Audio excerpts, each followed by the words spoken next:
ওঠ বাবা ওঠ, মা লঙ্কেশ্বরীর আশীর্বাদ তো উপরে সদা সর্বদা থাও রে বাবা। ওঠ ভালো ওঠ।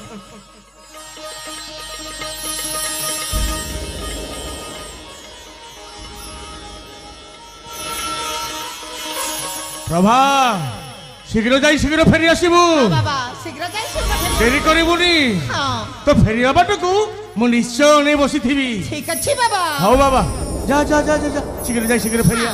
হও যা।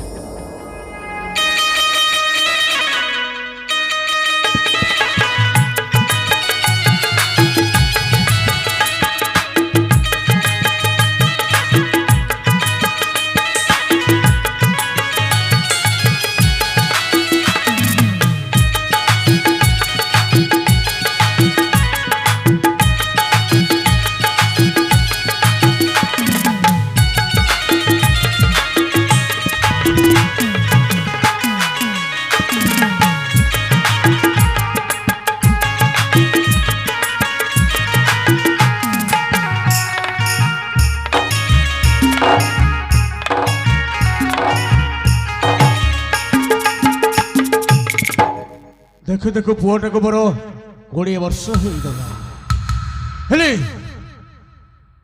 ବିତି ଯାଇଥିବା ଘଟଣାକୁ ମୋ ପୁଅ ଆଗରେ କାହିଁକି ମୁଁ ପ୍ରକାଶ କରିବି? ନାଇଁରେ ପ୍ରଭା, ତୋ ମାଟା ସାହୁକାର ସହିତ ଘର ଛାଡ଼ି ଚାଲି ଯାଇନି, ତୋ ମାଟାକୁ ପୁରା ମୁଁ ହିଁ ମାରି ଦେଇଛି। ହଁ ସେ ଯାହା ବି ହଉନା କାହିଁକି, ହେ ମା ଲଙ୍କେଶ୍ୱରୀ, ପୁଅଟା ମୋର ପ୍ରଥମ ଥର ପାଇଁ ତୀର୍ଥ କରିବା ପାଇଁ ଯାଇଛି, ତାକୁ ଘଣ୍ଟ ଘୋଡ଼େଇ ରଖିଥାଉ ମା, ଆଉ ସେ ଯେମିତି ସହଳ ସହଳ ଘରକୁ ଫେରି ଆସୁ। ଠିକ ଅଛି, ଏଥର ଯାଏ ସେଇ ରାଜଉଆସକୁ, ଆଉ ରାଜଉଆସରେ ମୁଁ ଯୋଉ ସୀତାକୁ କଥା ଦେଇଥିଲି ଅନେକ ଦିନ ହେଲା ତା ସହିତ ମୁଁ ସାକ୍ଷାତ କରିନି, ହେଲେ ଯାଇ ସୀତା ସହିତ ମୋତେ ସାକ୍ଷାତ କରିବାକୁ ପଡ଼ିବ।